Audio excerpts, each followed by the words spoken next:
আমি আপনার কাছে কবরের আযাব থেকে পানাহ চাই, কবরের আযাব থেকে বাঁচতে চাই।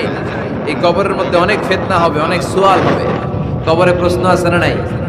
কথা বলেন। প্রথম প্রশ্ন জিজ্ঞেস করা হবে, মার রব্বুক, তোমার রব কে? বলেন, আমাদের রব কে? ওমা দীনুক, তোমার ধর্ম কি? বিষ্ণুবীর চেহারা দেখিয়ে বলা হবে, তারিফু মান হাযার রাজুল, এই লোকটারে চিনো? আমরা কি বলবো? আমরা চিনি, উনি আমাদের প্রিয় রাসূল মুহাম্মদুর রাসূলুল্লাহ সাল্লাল্লাহু আলাইহি ওয়াসাল্লাম। এরপরে জিজ্ঞেস করা হবে, এগুলো কোত্থেকে শিখলা? আমরা বলবো কোরআন থেকে। ফায়ুফসাহু লাহু কবরুহু ৭০ যিরাআন, সুন্দর সুন্দর উত্তর করতে পারলে আপনার কবরটারে ৭০ হাত লম্বা করে দেওয়া হবে। ইফতাহু লাহু বাবুন ইলাল জান্নাহ, জান্নাতের দিকে একটা দরজা লাগিয়ে দেওয়া হবে। ইউলবাসু মিন লিবাসি আহলিল জান্নাহ, জান্নাতীদের পোশাক পরিয়ে দেয়া হবে। জান্নাতের পোশাক কেমন হবে জানেন? রেশমের পোশাক। ওয়া লিবাসুহুম ফিহা হারির, the dress will be in Jannah with fine green silk with the gold embroidery. জান্নাতে যারা থাকবে তাদের পোশাক হবে পাতলা সবুজ রঙের রেশমের কাপড়ের পোশাক, যেটার মধ্যে গোল্ডের, স্বর্ণের ডিজাইন করা, এমব্রয়ডারি করা থাকবে। ওই পোশাক পরিয়ে দেয়া হবে। আর বলা হবে নাম কানাউমিল আরুস, বাসর রাতে জামাই যেমনি আনন্দে ঘুমায় তুমিও ঘুমাও। দুনিয়াতে অনেক কষ্ট সহ্য করছো, দুনিয়াতে পুলিশের দৌড়ানি, র্যাবের দৌড়ানি, আছে না নাই? ইসলামের পক্ষে যারা কথা বলে নিজ এলাকায় পরবাসী, আছে না নাই? আহা, মামলা হামলা, ঝক্কি ঝামেলা ঝুঁকি একটার পর একটা, তার পিছু ছাড়ে না। সে ঘুমাইতেও পারে নাই, চিল্লায় বলেন ঠিক কিনা? আনন্দের ঘুম আমরা সেদিন দেব ইনশাআল্লাহ, কইবেন না? নাম কানাউমিল আরুস, বাসর রাতে বর যেমনি কনেকে নিয়ে ঘুমায় ঘুমাও। দুনিয়াতে ঘুমাইতে পারো না, দুনিয়াতে খালি দৌড়াইছো। কি করছো? দৌড়ানির উপরে ছিল। আজকে দৌড়ানি নাই, আজকে দৌড়ানি হবে ওই দলে। কথা কন। যারা ইসলামের পক্ষে ছিল না, আজীবন ইসলামের বাঁশ দিয়েছে, আজকে ওদেরকে বাঁশ দেওয়ার পালা। সেদিন হিসেব উল্টে যাবে। কথা বলেন। এবার ওদেরকে প্রশ্ন করা হবে, তুই ক মার রব্বুক? কয় আমি জানি না। কি জানোস? কয় কিছুই জানি না। কি যে জানি না ওইটাও জানি না। দ্বিতীয় প্রশ্ন, ওয়ামা দীনুক, তোর ধর্মের নাম কি? কয় জানি না। ফেরেশতারা কয় আর প্রশ্ন বাকি একটা, তারপরে আঙ্গ খেলা শুরু। ওমান হাযার রাজুল, do you know this person? দেখো তো এই লোকটার চিনা চিনা লাগে কিনা। কয় না, চিনি না, আমি কিচ্ছু জানি না, আমি কিচ্ছু মনে করতে পারছি না। খালি আমি মদ খাইতাম আর চিয়ার্স করতাম, এটা মনে আছে। আমি ইসলামের বিরুদ্ধে দৌড়াতাম, ইসলামের পক্ষের শক্তির উপর হামলা চালাতাম, এগুলো মনে আছে। কোরআনের বিরুদ্ধে ছিলাম, ইসলামের বিরুদ্ধে ছিলাম, বিশ্বনবীর বিরুদ্ধে ছিলাম। বিশ্বনবীর বিরুদ্ধে আমি বিষোদাগার করতাম, ইসলামের বিরুদ্ধে আমি জনপ্রচারণা চালাতাম। আজীবন আমার জীবনটারে আমি কাটিয়েছি ইসলামের বিপক্ষে। সুদ, ঘুষ, দুর্নীতি, যৌতুক, মদ ছিল আমার নিত্য সঙ্গী। কিচ্ছু মনে করতে পারছি না, আমার ধর্ম নাই, আমার কিছুই মনে নাই। ফেরেশতারা বলবে ঠিক আছে, এবার আঙ্গ খেলা শুরু। ফায়ুতরাফু বিমাতারিকা মিন হাদিদ, লোহার হাতুড়ি দিয়ে এবার ওর পিটানো শুরু। পিটাতে পিটাতে ওর গায়ের গোশত আর মাসেলগুলো থেতলে ফেলা হবে। ইকালু লিল আরদি ইলতাইমি, জমিনকে বলা হবে চাপ দাও।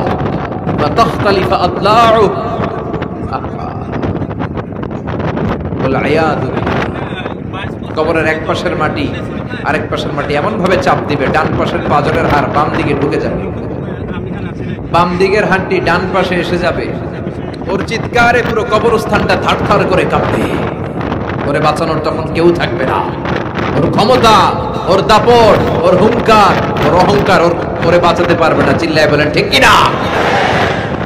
হাত্তা সাআত, কিয়ামত পর্যন্ত, কিয়ামত পর্যন্ত এই দুর্বিষহ জীবন সময় তার কাটতেই থাকবে। আল্লাহ কবরের এই আযাব থেকে তুমি আমাদেরকে বাঁচাও। সূরাতুল মুলক যারা নিয়মিত তেলাওয়াত করবে, আল্লাহর মেহেরবানিতে তাদের কবরে কোনো আযাব হবে না। করতে রাজি আছেন? কথা কয় না। করতে রাজি আছেন সবাই? বিষ্ণুই বললেন এখানেই শেষ নয়, আরো আছে। শাফাআত লি সাহিবিহা, এই সূরাটা কিয়ামতের দিন এই সূরা যে তেলাওয়াত করবে তার পক্ষে সুপারিশ করবে। কোরআন যদি আপনার বিপক্ষে আল্লাহর কাছে নালিশ করে, আপনার বাঁচার কোনো উপায় আছে? আপনার পিসাব আপনারে বাঁচাইতে পারবে? তাহলে আপনার দলের নেতা কথা কন, কেউ বাঁচাইতে পারবে আপনারে? কোরআন যেমনি আপনার বিরুদ্ধে দাঁড়ালে আপনারে বাঁচাতে পারবে না, কোরআন তেমনি আপনার পক্ষে দাঁড়ালে আল্লাহ আপনারে ফেলে দিতে পারবে না। কোরআন আপনার পক্ষে থাকলে আল্লাহ আপনাকে দয়া করবেনই। বিশ্বনবী বলেছেন, ইকরাউল কুরআন ফাইন্নাহু ইয়াতি ইয়াউমাল কিয়ামাতি শাফিআন লিআসহাবি। কোরআন তেলাওয়াত করো, কেননা কোরআনের তেলাওয়াত এটা কিয়ামতের দিন তোমার জন্য সুপারিশ হয়ে যাবে। এজন্য বিশ্বনবী বললেন, যে ব্যক্তি সূরাতুল মুলক নিয়মিত তেলাওয়াত করবে, এই সূরাটা কিয়ামতের দিন ওই তেলাওয়াতকারীর জন্য আল্লাহর কাছে সুপারিশ করবে। এখানেই শেষ নয়, বিশ্বনবী বললেন, খাসামাত আন সাহিবিহা, এই সূরা যে তেলাওয়াত করবে তার পক্ষে আল্লাহর সাথে এই সূরাটা দাঁড়িয়ে তার পক্ষ নিয়ে আল্লাহর সাথে তর্ক করবে, ঝগড়া করবে। আল্লাহ তুমি ওরে জান্নাত দিবা না কেন? ওরে মাফ করবা না কেন? তুমি না গফুর, তুমি না গফফার, তুমি না রহিম, তুমি না রহমান, তুমি মাফ করে দাও। ও মিয়া, সুপারিশ করতেছে কে? সূরাতুল মুলক। সুবহানাল্লাহ কইবেন না? কতক্ষণ এই তর্ক আল্লাহর সাথে সে চালাবে? হাত্তা আদখালাহুল্লাহুল জান্নাহ, যতক্ষণ না আল্লাহ তারে জান্নাতে না ঢুকায়। এখানেই শেষ নয়, বিশ্বনবী বললেন, মান কারাআ বিহা ফি লাইলাতিন ফাকাদ আকসারা ওয়া আতাবা, রাত্রি বেলায় যে এই সূরাটা তেলাওয়াত করবে পুরো রাতটাকে বরকতময় করে দিবে কে? এজন্য বিশ্বনবী বলেন, আমি চাই আমার সব উম্মত এই সূরাটা মুখস্থ করে নেক। আমার চাই আমার ছোট বড় আবাল বৃদ্ধ বনিতা সব উম্মতের হৃদয়ের মধ্যে এই সূরাটা গাঁথা থাক, মুখস্থ থাক, হিফজ করা থাক। আমরা বিশ্বনবীর উম্মত না? কথা কর, নবীর এই আশাটা আমাদের পালন করার দরকার আছে না নাই? আমরা কি পারি না এই সূরাটা মুখস্থ করে রাখতে? মাত্র 30 আয়াত, প্রতি মাসে কয়দিন? প্রতিদিন এক আয়াত করে মুখস্থ করলে লাগে কয়দিন? প্রতিদিন এক আয়াত করে মুখস্থ করলে 30 দিনে এই সূরা মুখস্থ করতে রাজি আছেন? সবাই রাজি আছেন তো?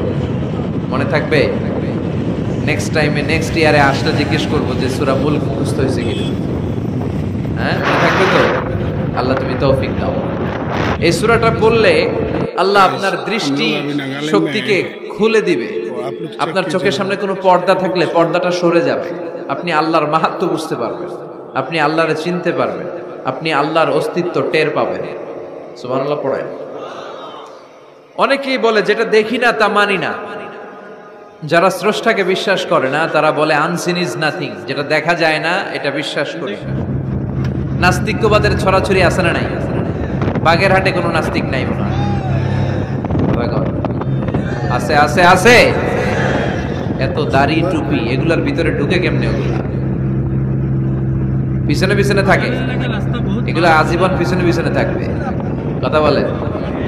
ইয়াং যুবক যারা আছে তোমরা একটা বই পড়বে, প্যারাডক্সিক্যাল সাজিদ, একটা বই আছে বাজারে, নাস্তিকদের বিভিন্ন প্রশ্নের জবাব। এই বইয়ের লেখক খুব ভালো করে ওই বইতে তিনি তুলে ধরেছেন। লেখকের নাম আরিফ আজাদ। এটা বললে শিক্ষিত যারা তাদের মনের মধ্যে এই ঘুরপাক করা প্রশ্নগুলোর উত্তর তারা পেয়ে যাবে। বইয়ের নাম প্যারাডক্সিক্যাল সাজিদ, আরিফ আজাদের লেখা। তো তার পাশাপাশি এই সূরাটা পড়লেও আমরা জানতে পারবো, কারণ এই সূরাটা হচ্ছে the surah is an eye opener for us all, আমাদের সবার চোখ খুলে দিবে এই সূরাটা। আমাদের ঘুমন্ত বিবেককে জাগিয়ে তুলবে এই সূরাটা। যারা বলে যে স্রষ্টাকে দেখা যায় না তাদের জন্য এই সূরাটা একটা মেডিসিন। আল্লাহ কেমন যেন এই সূরায় বলতে চায়, ওপেন ইউর আই, তুমি তোমার চোখ খোলো না একটু, you must find your God, তুমি তোমার আল্লাহরে খুঁজে পাবা। আপনি আকাশের দিকে তাকান, বাতাসের দিকে তাকান, জমিনের দিকে তাকান, আল্লাহরে খুঁজে পাবেন। সাইয়েদনা ইব্রাহিম তারার দিকে তাকালেন, বললেন মনে হয় এটাই আমার রব। পরে দেখে তারা নাই, কয় না না, আমার রব তো আমার ছেড়ে চলে যেতে পারে। সাইয়েদনা ইব্রাহিম চাঁদ দেখলেন, পূর্ণিমার চাঁদ দেখে ভাবলেন তাইলে এটা তো তারার চেয়েও বড়, মনে হয় এটা আমার রব। পরে দেখলেন চাঁদও নাই। সাইয়েদনা ইব্রাহিম কয় আমিও আপনার লগে নাই। এরপরে সূর্য উঠল, গগন বিদারী সূর্য পুরো জমিনটারে আলোকিত করে ফেললো। উনি বললেন হাদা আকবার, সূর্য অনেক বড়, তাহলে এটা আমার রব। পরে বিকেল বেলা যখন সূর্য ডুবে যায় সাইয়েদনা ইব্রাহিম কয় না, আমার রব তো আমার ছেড়ে কোথাও চলে যেতে পারে। তখন তিনি চিন্তা গবেষণার মধ্য দিয়ে মহাসত্যের খোঁজ পেলেন। সুবহানাল্লাহ পড়ে। মহাসত্য হচ্ছেন একজন, চিৎকার করে বলতে হবে তিনি কে? সে আল্লাহ বলে, গোলাম আমার অস্তিত্ব অনুভব করার জন্য তোমাকে ডজন ডজন বই পড়া লাগবে না, ডক্টরের ডিগ্রি লাগবে না, তুমি আমার সৃষ্টি করা এই বসুন্ধরার দিকে তাকাও, এই গাছপালা নেয়ামত রাজির দিকে নজর বুলিয়ে তাকাও। তুমি সাগর দেখো, তুমি পাহাড় দেখো, তুমি ঝর্ণা দেখো, ঝর্ণার কলকল আওয়াজের ভেতরে আমি আল্লাহরে খুঁজে পাবো। কথা কর, ঝর্ণা দেখছেন কেউ কোনোদিন? বাগেরহাটে আছে? কোথায় যেয়ে দেখছেন? সিলেটে, হিমছড়িতে। ঝর্ণার সামনে দাঁড়ালে বোঝাই যায় একজন এটাকে নিয়ন্ত্রণ করছে, একজন আছে, একজন থাকা লাগবে, একজন থাকা চাই যাকে ছাড়া মহাবিশ্ব এত সুন্দরভাবে চলতে পারে না। সাগরের দিকে তাকান। কক্সবাজারে গেছেন আপনারা? আহা, কি ক্ষুদ্র আমি, কি তুচ্ছ আমি, কি নগণ্য আমি। যখন আমার অলমোস্ট প্রতি সপ্তাহে কক্সবাজারে ফ্লাইট থাকে, আমার কক্সবাজারে অনেক প্রোগ্রাম থাকলে আমি বিকেলে আগে সাগরের সামনে চলে যাই, নিজে যে কত ছোট এটা দেখার। বঙ্গোপসাগরের সামনে দাঁড়ালে আয়রে নিজের গিয়া তিন লাগে, কি ছোট্ট আমি, কি সাগরের তর্জন তর্জন। হিমছড়িতে যখন যাই, সিলেটের মাধবকুণ্ডে যখন যাই, মালয়েশিয়াতে মাঝে মাঝে যাই, ক্যামেরন হাইল্যান্ডে কিছু ওয়াটারফল আছে। আল্লাহ, এই ঝর্ণার আওয়াজের মধ্যে মনে হয় যেন আল্লাহর জিকির শোনা যায়, ঠিক কিনা? ঝর্ণা ঝর্ণা ঝর্ণা রে, বলনা বলনা বলনা রে, কার বিরহে পাগল পড়া তুই, কার মিলনে ফুল ফসলে ভরার তোর দুকুল বই, কার মিলনে ফুল ফসলে ভরার তোর দুকুল বই। ঝর্ণা ঝর্ণা ঝর্ণা রে, বলনা বলনা বলনা রে, কার বিরহে পাগল পড়া তুই। সুবহানাল্লাহ পড়ে। ঝর্ণার দিকে তাকালে, আকাশের দিকে তাকালে, বাতাসের দিকে তাকালে আকাশের রব আল্লাহর অস্তিত্ব সেখানে আছে না নাই? চিল্লায় বলেন আছে না নাই? এই জন্য নাস্তিকদের যুক্তিগুলো খোড়া যুক্তি। তারা বলে আনসিন ইজ নাথিং, যেটা দেখি না ওইটা মানি না। এরকম কিছু গাধা আছে না নাই? হাদারা উল্লুক্কা পাঠা, যেটা দেখি না ওইটা মানি না। আচ্ছা বলেন তো, আমরা কোনোদিন আমেরিকা দেখছি সরাসরি? কথা কয় না। টিভিতে দেখছি, বইতে দেখছি আমেরিকার ছবি, কিন্তু সরাসরি এটা আমেরিকা দেখছি? তাই বলে আমরা আমেরিকা মানি না? কথা বলে। নাস্তিক যারা কথা বলে এরা বাতাস দেখতে পায়? উত্তর দেন, বাতাস দেখা যায়? তো নাস্তিকের যারা দল, নাস্তিকের গোষ্ঠী, ওরা কি বাতাসকে মানে না? Why do you believe on that? Why do you believe on air in the atmosphere?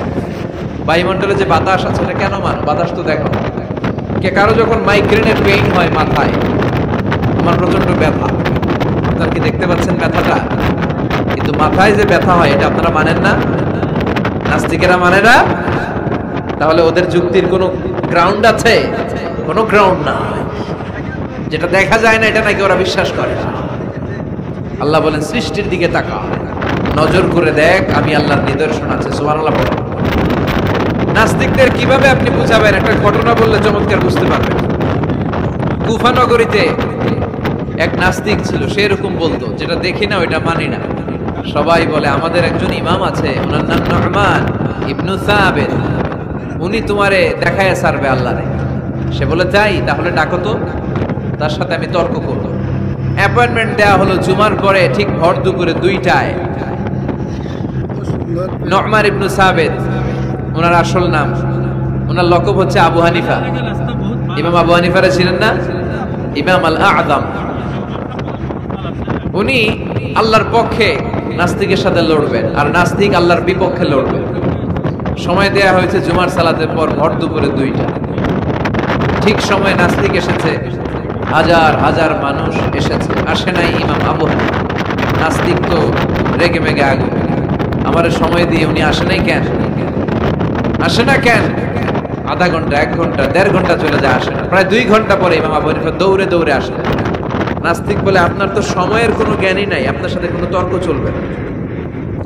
ইমাম আবু হানিফা বললেন আই হ্যাভ অ্যান এক্সকিউজ, আমার একটা এক্সকিউজ আছে। কি এক্সকিউজ? সাইয়েদনা ইমাম আবু হানিফা বললেন, আমি যখন ঘর থেকে বের হই, এই পথে আসার সময় আমাকে একটা নদী পার হতে হয়। কি পার হতে হয়? আজকে যে দেখি নদীর সামনে কোনো নৌকা নাই, মানুষ নাই, কেউ নাই, কেউ। হঠাৎ দেখলাম নদীর পাশে বিশাল একটা বড় গাছ, গাছটা এমনি এমনি দুই ভাগ হয়ে গেল, গাছ থেকে এমনি এমনি কাঠ আর তক্তা বের হয়ে গেল, তক্তাগুলো এমনি এমনি জোড়া লেগে নৌকা হয়ে গেল। ওই নৌকা এমনি এমনি নদীর মাঝখানে এসে পড়লো, আর আমি উঠে বসলাম। মাঝি ছাড়া, লগি বৈঠা ছাড়া নৌকা আমারে এক টান মেরে নদীর ওপার নিয়ে গেল। এই কাজগুলো হতে হতে 2 ঘন্টা লেগে গেছে। কয় ঘন্টা? নাস্তিক কয় তোকে ইমামের মাথা খারাপ। নাস্তিক কি বলে? তোদের ইমামের মাথায় সমস্যা। ইমাম আবু হানিফা বললেন, আপনি এই কথা বললেন কেন? আমার মাথা ঠিকই আছে, আপনি আমার গালি দেন কেন? নাস্তিক বলে, এমনি এমনি গাছ ভেঙে 2 ভাগ হয় নাকি? এমনি এমনি করাত ছাড়া গাছ কেটে তক্তা বানানো যায় নাকি? এমনি এমনি মিস্ত্রি ছাড়া তক্তা লাগিয়ে নৌকা হয়? এমনি এমনি মাঝি ছাড়া নৌকা চলে নাকি? সাইয়েদানা ইমাম আবু হানিফা বললেন, এই তো আপনি লাইনে চলে আসছেন, এখন আপনারা বুঝাইতে খুব সুবিধা হবে। এমনি এমনি নৌকা হয় না, তক্তা হয় না, এমনি এমনি গাছ কেটে 2 ভাগ হয় না, তাহলে আকাশটা কেমন করে এমনি এমনি হলো? এই জমিনটা কেমন করে এমনি এমনি হলো? দ্বিপ্রহরের জলজলের সূর্যটা কেমন করে প্রতিদিন 3 ঘন্টায় ঠিক করে সকালে পূর্ব দিক থেকে উঠে পশ্চিম দিকে ডুবে যায়? কেমন করে আকাশ থেকে বৃষ্টি নামে এমনি এমনি? কেউ যদি এটা না করে এমনি এমনি কেমন করে পৃথিবী সৃষ্টি হয়? নাস্তিকের ঘুমন্ত বিবেক এবার জাগ্রত হয়েছে, এবার সে চোখ মেলে তাকিয়েছে। সেজন্য এই পৃথিবীতে এখন নতুন এসেছে, সে নতুন করে আবার পৃথিবী দেখতে লাগলো। তাই তো সুবহানাল্লাহ কইবেন না? তাই তো এমনি এমনি তো কিছু হতে পারে না। There should be someone who is controlling everything. একজনকে থাকাই লাগবে যিনি মহাবিশ্ব নিয়ন্ত্রণ করছে। চিল্লায় বলেন, যিনি কে? নাস্তিক অবাক, তাই তো, আসলে তো আমি একটা বোকা, আসলে আমি হাদারাম, আমি তো এইভাবে কখনো ভাবি নাই। ও ইমাম, আপনাকে শুকরিয়া, আপনার হাত দেন, আপনার হাতে চুমু খাই, আপনার হাতে হাত রেখে আমি শাহাদা বাক্য পাঠ করতে চাই, আপনি আমারে পড়িয়ে দেন লা ইলাহা ইল্লাল্লাহ মুহাম্মাদুর রাসূলুল্লাহ। কালিমা পড়ে মুসলমান হয়ে গেল। আল্লাহু আকবার। এজন্য নাস্তিকদের সাথে ওয়াজাদিলহুম বিল্লাতি হিয়া আহসান, হিকমতের সাথে কথা বলতে হবে। প্রজ্ঞার সাথে যদি আপনি একটা ভ্যালিড গ্রাউন্ড উপস্থাপন করতে পারেন, নাস্তিকরা আপনার সামনে দাঁড়াতে পারবে না। চিল্লায় বলেন ঠিক কিনা? এই নাস্তিকদের জন্য অনেক দিক নির্দেশনা, ডোজ, মেডিসিন আল্লাহ সূরার ভিতরে দিয়েছে। সূরাটার নাম সবাই বলতে হবে। সবাই বলেন, সবাই কইছেন? সূরার নাম সূরা মুলক। চিল্লায় বলেন কি নাম? সূরাতুল মুলক। আল্লাহ শুরু করছেন, তাবারাকাল্লাযী বিয়াদিহিল মুলকু ওয়া হুয়া আলা কুল্লি শাইইন কাদির। সুবহান সেই সত্তা যার হাতে ক্ষমতা, আর তিনি সব বিষয়ের উপরে ক্ষমতাবান। করেন সুবহানাল্লাহ। তাবারাকাল্লাযী, সুবহান সেই সত্তা, বিয়াদিহিল মুলকু, যার হাতে সব ক্ষমতা, ওয়া হুয়া, আর যিনি আলা কুল্লি শাইইন কাদির, সব বিষয়ে ক্ষমতাবান। তিনি কে? বিয়াদিহিল মুলকু, তার হাতে ক্ষমতা। চিল্লায় বলেন তো কার হাতে? নাকি আপনাদের হাতে? মাননীয় প্রধানমন্ত্রীর হাতে? আস্তে আস্তে চল, পুরো মাইক নাড়ায় ফেলতেছে। ক্ষমতা কার হাতে? নাকি প্রধানমন্ত্রীর হাতে? র্যাবের প্রধানের হাতে? পুলিশ প্রধান? ডোনাল্ড ট্রাম্পের হাতে? ভ্লাদিমির পুতিনের হাতে? নরেন্দ্র মোদীর হাতে? কার হাতে? জোরে বলেন। বিশ্বাস হয়? কিন্তু আমরা কিন্তু প্রায়শই বলি সকল ক্ষমতার উৎস জনগণ। এভাবে রাষ্ট্রীয়ভাবে কিছু কুফরি আমাদেরকে শিক্ষা দেওয়া হয়। চিল্লা এখন ঠিক কিনা? রাষ্ট্রীয় কুফরি। সকল ক্ষমতার উৎস জনগণ নয়, সকল ক্ষমতার উৎস একজন। চিল্লায় বলেন তিনি কে? আপনি নিজের একটু নিজের জিজ্ঞেস করেন তো যে আপনার ক্যাপাসিটি কতটুকু? আমার ক্যাপাসিটি আসলে কতটুকু? আমি আসলে কতদূর করতে পারি? কতদূর ক্ষমতা আমার আছে? একটু জিজ্ঞেস করে দেখেন। ডায়রিয়া যাদের হয়, 5 বার 7 বার 10 বার যদি টয়লেটে যাওয়া লাগে, ওর চেহারার দিকে আর তাকানো যায়? নিজেকে দিয়ে ভাবেন, যেদিন আপনার পেট মোচড় দিয়ে ডায়রিয়া হয়েছে, 7 বার 8 বার ইমোটিল ট্যাবলেট খাওয়ার পরে, স্যালাইন খাওয়ার পরে ভালো হচ্ছে না, 10 বার 12 বার যেতে যেতে চেহারাটা সাদা হয়ে যাচ্ছে, গায়ে কোনো শক্তি নাই, এরপরে 3-4 জন কাঁধে করে টয়লেটে ঢুকায়, আছে না নাই? 10 বার 12 বার টয়লেটে গেলে আর কোনো শক্তি নাই, আই মরে যাইও, আই আর হাইতান না, আরে মাফ করি দে, এরকম হয় না? তখন ভয় লাগে, মনে হয় যে আমি আসলেই মরে যাবো, সবার কাছে বিদায় নেয়, আমারে মাফ করে দাও, আমি হয়তো বাঁচবো না। কত লিমিটেড পাওয়ার আমাদের, কত দুর্বল। 5 বার টয়লেটে গেলে চেহারার দিকে তাকানো যায় না, চেহারা ভেস্কি মেরে থাকে, সে নাকি ক্ষমতার মালিক। আল্লাহ বলেন খলিকাল ইনসানু দাঈফা, তোদেরকে আমি দুর্বল করে বানিয়েছি। শুধু আমরাই দুর্বল না, আমি দুর্বল, আমার বাপ দুর্বল, আমার দাদা দুর্বল, আমার 14 গোষ্ঠী দুর্বল, আমরা দুর্বলের ঘরের দুর্বল। সবল হচ্ছে একজন, তিনি কে? এজন্য সকল ক্ষমতার উৎস কোন দৃষ্টিতে, কোন যুক্তিতেই টিকে না যে সকল ক্ষমতার উৎস নাকি মানুষ। এই কথাটা যুক্তির আলোকে টিকে? সকল ক্ষমতার উৎস কে? কি ক্ষমতা আছে আমাদের? কোনো ক্ষমতাই নাই। আজকে কেউ যদি পেছন থেকে চিৎকার দিয়ে বলে হুজুর প্যান্ডেলে সাপ, মজা করে বলছি, এতে অনেকে খুঁজতেছে কই সাপ, কই সাপ। দেখছেন ক্ষমতার মালিক নাকি আমরা? আর আসলে যদি 3-4টা সাপ ফস করে এদিক দিয়ে ফানা তুলতো, black mamba, king cobra, python, হ্যাঁ, এই সাপগুলো যদি ফস করে এখানে ঢুকতো, আপনাদেরকে খুঁজে পাওয়া যেত?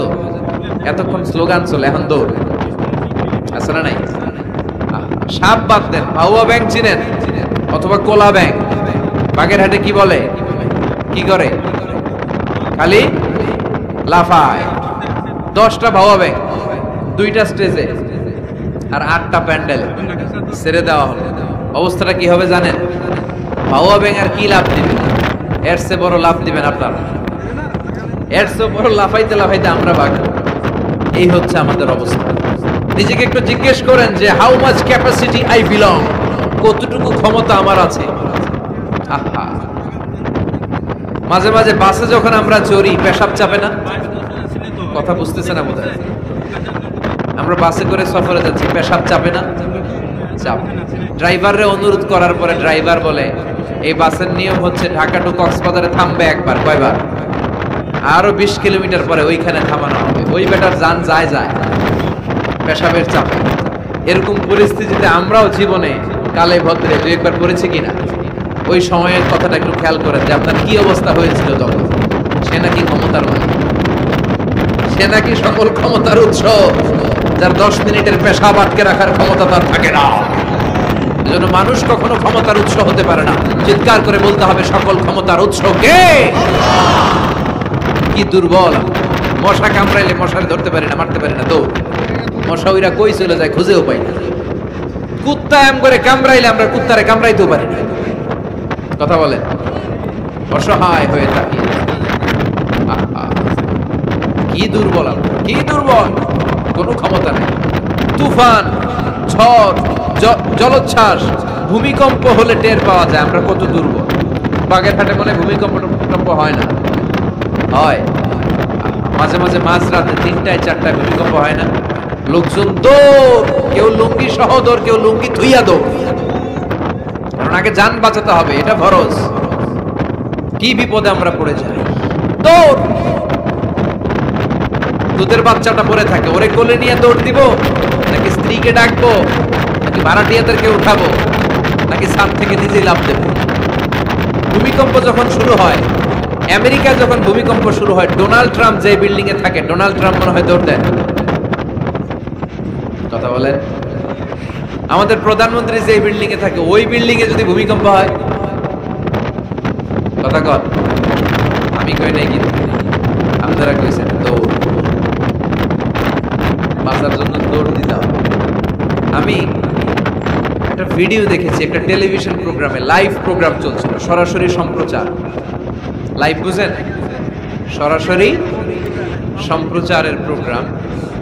তো লাইভ প্রোগ্রাম, উপস্থাপক বসে আছে এদিকে, এদিকে অতিথিরা। এটা মিন টাইম শুরু হয়েছে ভূমিকম্প। উপস্থাপক মাইক থুইয়া দেয়, অতিথিরা ওঠে নাই, অতিথিরা বসে আছে। মেকআপ টেকআপ সব শেষ, ক্যামেরা রেডি। একটু পরে ভূমিকম্প আরো বেড়ে গেল, এবার অতিথিরাও দৌড়। কি অসহায়, কি দুর্বল। ভূমিকম্প যখন শুরু হয় মানুষগুলো খালি দৌড়ায়, খোলা মাঠে যেতে চায়। বিল্ডিং টাওয়ার গুলো যেন গায়ের উপর থপাস করে না পড়ে বাঁচতে চায়। কি চায়? বাঁচতে চায়। যার বাঁচার জন্য লড়াই, ও নাকি ক্ষমতার মালিক। এটা বিশ্বাস করবে কেউ? কক্সবাজারে যখন তুফান শুরু হয়, জলোচ্ছ্বাস শুরু হয়, ওখানে একটা দ্বীপ আছে, পাহাড়ি দ্বীপ, নাম মহেশখালী। ওইখানে বৌদ্ধদের স্বর্ণ মন্দির আছে। সেখানে যখন তুফান 30 ফিট 40 ফিটের জলোচ্ছ্বাস হয়, ওই বৌদ্ধ মন্দিরের বৌদ্ধগুলো নিচে নেমে জিকির করা শুরু করে দেয় আল্লাহ। কার জিকির করে? কারণ ওরা খুব ভালো করে এই বাত জানে যে গৌতম বুদ্ধ আমাদের বাঁচাতে পারে না, বাঁচাতে পারে একজন। চিল্লায় বলেন, যিনি কে? এই জন্য বিপদে পড়লে টের পাওয়া যায় যে আমরা কত দুর্বল। আমি গত পরশু ঢাকা থেকে এসেছি, আমার প্রোগ্রাম ছিল সাতক্ষীরায়। ঢাকা থেকে যশোর নভোয়ারে করে এসেছি। তো সেখানে যারা বিমানবালারা থাকে তারা কেমন যেন প্যান্ট ট্যান্ট স্যুট টুট পরে আসে, নিজেদেরকে সাজিয়ে গুছিয়ে। এই বিমানবালাগুলো লিপস্টিক মেখে নিজেকে মেকআপ করে প্রদর্শন করে, কারণ তাদের সৌন্দর্যটাই হচ্ছে এখানে আসল জিনিস। সৌন্দর্য না থাকলে এদেরকে এয়ার হোস্টেস বানায়। আমরা সিটে বসলাম, ইনস্ট্রাকশন দিল বিমানটা এখন টেক অফ করবে। ইন দ্য মিন টাইম এই মেয়েটা মাইক্রোফোন হাতে নিয়ে বলতে আরম্ভ করলো, ভদ্র মহিলা এবং ভদ্র মহোদয়গণ, আপনারা আপনাদের সিট বেল্ট গুলো বেঁধে নিন। এখনই আমাদের উড়োজাহাজটি শাহজালাল আন্তর্জাতিক বিমানবন্দর থেকে 14,000 ফিট উপর দিয়ে যশোর বিমানবন্দরে উদ্দেশ্যে ছুটবে। আল্লাহু আকবার, আল্লাহু আকবার, আল্লাহু আকবার। তো আমি ঘাড় ঘুরে তাকাইলাম, কি আল্লাহু আকবার করে গেলাম। পরে তাকাই দেখি ওই মেয়েই পড়তেছে, কাগজের মধ্যে লেখা। অবাক হলাম, যার চলাফেরা এরকম, বেশভূষা এরকম, এই মেয়েটা এখন আল্লাহু আকবার, আল্লাহু আকবার, আল্লাহু আকবার পড়ছে। আর পড়ছে শুদ্ধ অশুদ্ধ মিলিয়ে, সুবহানাল্লাযী সাখখারা লানা হাযা ওয়া মা কুন্না লাহু মুকরিনিন। আমি মিলাতে পারলাম না যে আল্লাহু আকবার পড়ে কেন। পরক্ষণে আমি বুঝলাম যে এইমাত্র বিমানটা গ্রাউন্ড ছেড়ে দিয়ে 14,000 ফিট উপরে উঠে যাবে। ওদের সবার খুব ভালো করেই জানা, ওই 14,000 ফিট উপরে আকাশের মাঝে আমাদেরকে বাঁচানোর কেউ নাই।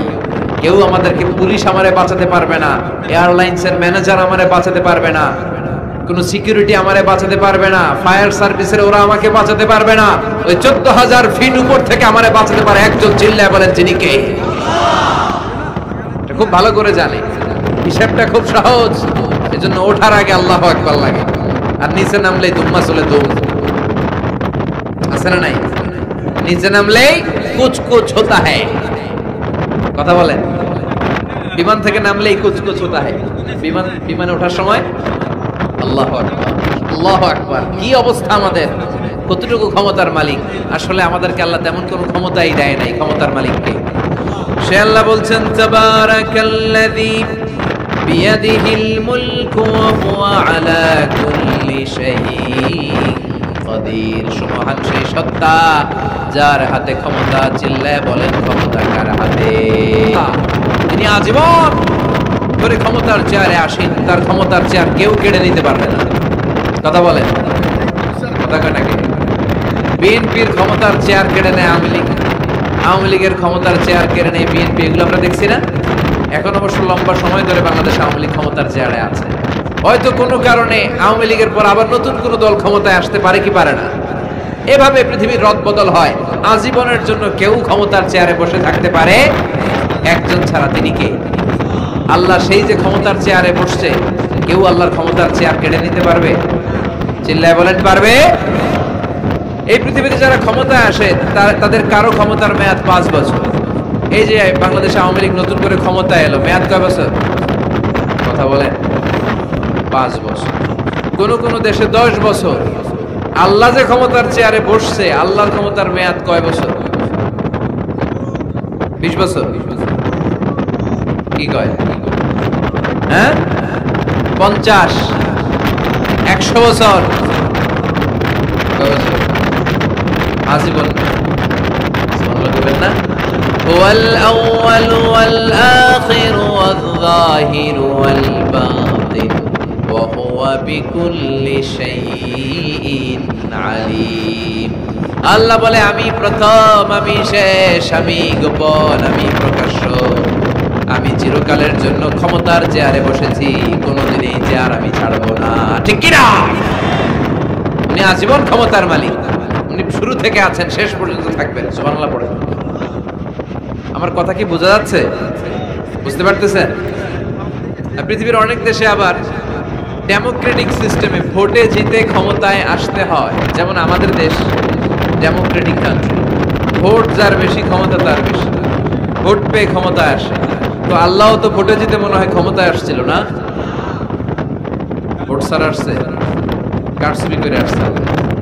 হ্যাঁ, অনেক দেশে রাজতন্ত্র, মোনার্কি সিস্টেম, রাজার পোলা রাজা, আল্লাহর বাবা ছিল রাজা, এজন্য আল্লাহও রাজা। কথা বলে আল্লাহ বলে না, ভোটে জিতে আমার ক্ষমতার চেয়ারে বসা লাগে নাই, আমার বাবা নাই, আমার ছেলে নাই, আমার কেউ নাই, আমি একাই সব ক্ষমতার মালিক, আমি চিরকালের জন্যই ক্ষমতার চেয়ারে বসা। চিরকাল, আজীবন তিনি ক্ষমতার চেয়ারে থাকবেন। আবার অনেক সময় দেখা যায় ক্ষমতায় যেতে হলে অন্যান্য পার্টির সাথে কোয়ালিশনে যেতে হয়, শরীক বানাতে হয়। আল্লাহর ক্ষমতায় তো শরীক আছে না? আছে।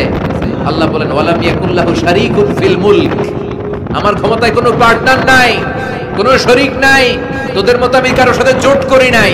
জোট ছাড়া, শরীক ছাড়া, কোয়ালিশন ছাড়া আমি ক্ষমতার চেয়ারে বসা, আজীবন আমার ক্ষমতার মেয়াদ, কেউ আমার ক্ষমতার চেয়ার থেকে নামাতে পারবে না। পৃথিবীর অনেক দেশের এরকম নমুনা আমরা জানি, আন্দোলন করে সরকারকে ক্ষমতার চেয়ার থেকে নামানো হয়, আছে না নাই? গণ অভ্যুত্থান করে চেয়ার উল্টে দেওয়া হয়, মিলিটারি কু হয়, ক্ষমতার চেয়ারে আর থাকা যায় না। তো আমরাও যদি সবাই মিলে একটা আন্দোলনে নামি, তাহলে আল্লাহর ক্ষমতা শেষ। কি বলে? আমরা 700 কোটি মানুষ, আমাদের সাথে পারবে আল্লাহ? 700 কোটি মানুষ আন্দোলন করলেও আল্লাহরে নামাতে পারবে না। বুঝে শুনে উত্তর দিয়েন, 700 কোটি কিন্তু পারবে? পারবে? আচ্ছা, জিন জাতিরা যদি বলে, জিনেরা তো আমাদের চেয়ে পাওয়ারফুল, তারা যদি বলে ও মানব জাতি আমরাও তোদের সাথে আছি, আল্লাহরে মানি না, মানুষ জিন ভাই ভাই, আল্লাহর আর রক্ষা নাই, তাহলে আল্লাহর ক্ষমতা শেষ? তাও না, কি বলে? কি বলে? আচ্ছা, ফেরেশতারাও যদি বলে যে আমরাও আল্লাহরে আর মানছি না, আমরা জিনেরা মানুষেরা 3 দলীয় জোট, 3 দলীয় জোট হলেও পারবে না।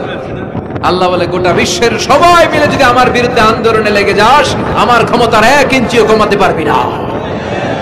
এজন্য রাব্বুল আলামিন বলেন তাবারাকাল্লাযী বিয়াদিহিল মুলকু ওয়া হুয়া আলা কুল্লি শাইইন কাদির। সুবহান সেই সত্তা যার হাতে ক্ষমতা, ক্ষমতা কার হাতে? ওয়া হুয়া আলা কুল্লি শাইইন কাদির, তিনি সব বিষয়ের উপর ক্ষমতাবান। তিনি কে? তিনি চাইলে পাহাড়কে দরিয়া করতে পারে, তিনি চাইলে দরিয়াকে পাহাড় করতে পারে, তিনি চাইলে ধনীকে গরিব করতে পারে, গরিবকে ধনী করতে পারে, তিনি চাইলে সম্মানিতরে অপমানিত করতে পারে, আবার চাইলে অপমানিতরে সম্মানিত করতে পারে। তিনি কে? ফাআলুল লিমা ইউরিদ, তিনি যা ইচ্ছা তাই করতে পারেন, তার কাছ থেকে জবাবদিহিতা করার কেউ নাই, তিনি সবার কাছে জবাবদিহি চায়। চিল্লায় কোন ঠিক কিনা? সে আল্লাহ বললেন সুবহান সত্তা যার হাতে ক্ষমতা, তিনি সব বিষয়ের উপর ক্ষমতাবান। এজন্য আমাদের মনে রাখতে হবে আমাদের কোনো ক্ষমতা নাই, ক্ষমতার মালিককে। আর কোনদিন বাগেরহাটের ভাইয়েরা, জনগণ সকল ক্ষমতার উৎস, এই কথা বলবেন? মনে থাকবে? তাহলে আওয়াজ করে বলেন তো, সকল ক্ষমতার উৎস কে? সবকিছু করতে পারে কে? সব ক্ষমতার মালিক আল্লাহ। অনেক কথা আল্লাহ 30 আয়াতে বললেন, কয়টা বলবো? কিছু দূর যে আল্লাহ বলা শুরু করলেন ওয়ালাকাদ যায়্যানাস সামাআদ দুনিয়া বিমাসাবিহা ওয়া জাআলনাহা রুজুমান লিশ-শায়াতিন। সুবহানাল্লাহ। আল্লাহ বললেন আমি নিকটবর্তী আকাশটারে তারা দিয়ে, আলো দিয়ে, মোমবাতি দিয়ে আলোকিত করেছি। I have beautified the closer sky with light and candles. আমি তারা দিয়ে নিচের আকাশটাকে সুশোভিত করেছি। তারা দিয়ে আমাদের আকাশটারে, মহাশূন্যটারে সুশোভিত করেছে কে? তারা চেনেন? চেনেন না? খালি আকাশের দিকে রাতে তাকালে কি দেখা যায়? তারা। রাতের বেলা তারার বেলা। কত লাইটিং ফাইটিং এর যুগ, তারা চেনা যায় না। আগের লোকেরা তারা না দেখে কিছু করতে পারতো না। আগের মুরব্বীরা তারা দেখলেই বুঝতো কয়টা বাজে, ঘড়ি লাগতো না। আগের নাবিকেরা তারা দেখে তারা রাত কয়টা বাজে নির্ধারণ করে ফেলতো। সুবহানাল্লাহ পড়েন। কত ধরনের তারা আছে। শুক তারা নাম শুনছেন? ধ্রুব তারা শুনেছেন? সপ্তর্ষি মণ্ডল একটা আছে, অনেকে তারা চিনে না। কোটি কোটি কোটি কোটি 7টা তারা একসাথে দেখবেন, এটার বলে সপ্তর্ষি মণ্ডল। আল্লাহ বলে এই তারা দিয়ে আমি আকাশটারে সুশোভিত করেছি। এই তারাগুলো কিন্তু প্রথম আকাশে না, এই তারাগুলো প্রথম আকাশের মহাশূন্যে অবস্থিত। আমরা খালি চোখে যা দেখি এটা আকাশ নয়, এটা মহাশূন্য। এটা কি? বাগেরহাটের ভাইরা উত্তর করেন, এটা কি? এই মহাশূন্যের অনেক অনেক অনেক অনেক অনেক উপরে আকাশ। ওই আকাশ যে কত উপরে এটা নাসার বিজ্ঞানীরাও জানে না। শুরুতে আমরা দেখতে পাই প্রথম আকাশের মহাশূন্য, এর অনেক উপরে প্রথম আকাশ। তারপরে শুরু হয় দ্বিতীয় আকাশের মহাশূন্য, তার অনেক উপরে দ্বিতীয় আকাশ। তারপরে তৃতীয় আকাশের মহাশূন্য, তারপরে তৃতীয় আকাশ। এভাবে একটার চেয়ে আরেকটা বড়, একটার চেয়ে আরেকটা বড়। দ্বিতীয় আকাশের তুলনায় প্রথম আকাশটা কত ছোট শুনতে চান? আপনার হাতের আংটিটা যদি আপনি সাহারা মরুভূমিতে ছুঁড়ে ফেলে দেন, পৃথিবীর সবচেয়ে বড় মরুভূমির নাম কি জানেন? সাহারা মরুভূমি। সাহারা মরুভূমিতে আপনার হাতের আংটি ছুঁড়ে ফেলে দিলে পুরো মরুভূমির তুলনায় আপনার হাতের আংটি যত ছোট, আল্লাহর দ্বিতীয় আকাশের তুলনায় আল্লাহর প্রথম আকাশটা ঠিক তত ছোট। একটার চেয়ে একটা। তারপর আমরা নিজের বড় বড় করে দাবি করি। এই যে আজকের প্যান্ডেলে এত মানুষের সমারোহ হয়েছে, তাকালে মনে হয় না যে কত বিশাল জায়গা? কথা বলেন, বিশাল মনে হয় না? পিল জঙ্গ এইটার যদি এত বড় মনে হয়, তাহলে পিল জঙ্গটা কত বড়? হ্যাঁ, আরো। এইটার চেয়ে নিশ্চয়ই বাগেরহাট বড়। কথা কাট। বাগেরহাটের চেয়ে নিশ্চয়ই পুরো বাংলাদেশটা বড়। বাগেরহাট হলো 64 জেলার এক জেলা। 64টা জেলা মিলে সুজলা সুফলা আমাদের এই বাংলাদেশ। বাংলাদেশ হচ্ছে পৃথিবীর সবচাইতে বড় দেশ। হ্যাঁ, এরা দেখি আমার সব কথার সাথে খালি দ্বিমত করে। বাংলাদেশ সবচেয়ে বড় দেশ না? কত ছোট জানেন? মানচিত্রে বাংলাদেশ লেখার জায়গাটাও আমরা পাই না। বাংলাদেশ এটা লিখতে গেলে BAN পরে ইন্ডিয়ার উপরে, GLA পরে বাংলাদেশের উপরে, আবার DESH পরে আবার ইন্ডিয়ার উপরে। আমাদের বাংলাদেশটা এত ছোট, বাংলাদেশ লেখার জায়গাটাও মানচিত্রে আমাদের জন্য না। এত ছোট দেশ, এত ছোট। ইন্ডিয়া প্রায় 20-25 গুণ বড় আমাদের চেয়ে। আমেরিকা, কানাডা শতগুণ বড়। রাশিয়া একটা দেশ আছে কয়েকশো গুণ বড়। এরকম 200টা বিশাল দেশ মিলে পৃথিবী, 200টা দেশ মিলে পৃথিবীর 30 ভাগ, বাকি 70 ভাগ শুধু পানি। বাকি 70 ভাগ কি? স্থল আর জল মিলে আমাদের পৃথিবী। তাহলে আজকের এই প্যান্ডেলের জায়গার তুলনায় পুরো পৃথিবীটা কত বড়? সুবহানাল্লাহ কইতে পারলেন না? তাহলে এই পৃথিবীটা আমাদের কাছে এখন পর্যন্ত যেটা আমরা আলোচনা করলাম বোঝা গেল অনেক বড়, এত বড় পৃথিবী। কিন্তু আমরা শুনতে পাই যে সূর্যটা আমরা দেখতে পাই দিনের বেলা, ওই সূর্যটা নাকি এই বিশাল পৃথিবীর চেয়ে 13 লক্ষ গুণ বড়। চিন্তা করতে পারেন? খালি তো মাথা নাড়াইতেছে। আসলে কি আমরা চিন্তা করতে পারি? 13 লক্ষটা পৃথিবী সূর্যের মধ্যে রেখে দেওয়ার জায়গা করে দিয়েছে কে? 9,30,00,000 মাইল দূরে সূর্য 8 মিনিট 18 সেকেন্ড সময় নিয়ে নেয় আলো পৌঁছাতে। এত বিশাল সূর্য। তার মানে কি সূর্যটাই সবচেয়ে বড়? এর চেয়ে অনেক বড় বড় তারা আছে। সূর্যের পরে পৃথিবীর সবচেয়ে কাছের তারার নাম প্রক্সিমা সেন্ট্রাই। গুগল করলে দেখবে যে কত তারা। এরপরে Alpha Centauri A, Alpha Centauri B, এভাবে তারা শুরু। এটা ক্যারিনা, ব্যাটেলজিউস। যে সূর্য পৃথিবীর চেয়ে 13 লক্ষ গুণ বড়, ব্যাটেলজিউস নামে একটা তারা আছে। ওই তারা সূর্যের চেয়ে 33 কোটি গুণ বড়। তার মানে কি ব্যাটেল জিউসি সবচেয়ে বড় তারা? এটা ছোট্ট সাইজের তারা। এইটার চেয়েও কত হাজার কোটি গুণ বড় তারা যে মহাশূন্যে আছে তার কোনো ইয়ত্তা আমাদের না। এরকম হাজার হাজার মিলিয়ন ট্রিলিয়ন জিলিয়ন বিলিয়ন অট্রিলিয়ন তারা মিলে আমাদের এই গ্যালাক্সিটা গঠিত। আমাদের গ্যালাক্সির নাম মিল্কি ওয়ে। আমাদের গ্যালাক্সির নাম শুনছেন না? বিজ্ঞানে আমরা পড়ছি না? আমাদের গ্যালাক্সির নাম মিল্কি ওয়ে। আমাদের গ্যালাক্সির পরে আমাদের সবচেয়ে কাছের গ্যালাক্সির নাম অ্যান্ড্রোমেডা। কি নাম? আমাদের গ্যালাক্সি থেকে অ্যান্ড্রোমেডাতে পৌঁছতে 2.5 মিলিয়ন লাইট ইয়ার লেগে যাবে যদি লাইটের গতিতে আমরা ছুটি। 2.5 মিলিয়ন লাইট ইয়ার। 1 মিলিয়নে 10 লাখ, 2.5 মিলিয়নে 25 লক্ষ লাইট ইয়ার। এই পৃথিবীতে সবচেয়ে দ্রুতগামী যে জিনিসটার আবিষ্কার হয়েছে সেটার নাম আলো। সেটার নাম সবাই বলেন। আলো সবচেয়ে দ্রুত ছোটে। কত দ্রুত জানেন? 1 সেকেন্ডে 1,86,000 মাইল বেগে চলে। 1 ঘন্টায় না, 1 মিনিটে না, এক সেকেন্ডে ছুটে কত দূর?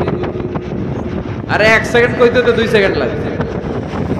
1 সেকেন্ড এটা বলতে বলতে 2 সেকেন্ড লেগে যায়, কিন্তু 1 সেকেন্ডে নাকি সে 1,86,000 মাইল দূর চলে গেছে। এই আলোর গতি সম্পন্ন একটা রকেট যদি কেউ বানাতে পারে, যে রকেটটাও আলোর মতো সেকেন্ডে 1,86,000 মাইল বেগে ছুটবে, এরকম রকেট যদি বানানো যায়, তাহলে এই রকেট দিয়ে আমাদের গ্যালাক্সি থেকে আমাদের প্রতিবেশী গ্যালাক্সি অ্যান্ড্রোমেডাতে পৌঁছতে 25 লক্ষ বছর লেগে যাবে। সুবহানাল্লাহ। বাড়িতে যায় বলবেন সবাই, চিৎকার করে পড়েন আল্লাহু আকবার। সে আল্লাহ বললেন, লাকাদ যায়্যানাস সামাআদ দুনিয়া বিমাসাবিহা ওয়া জাআলনাহা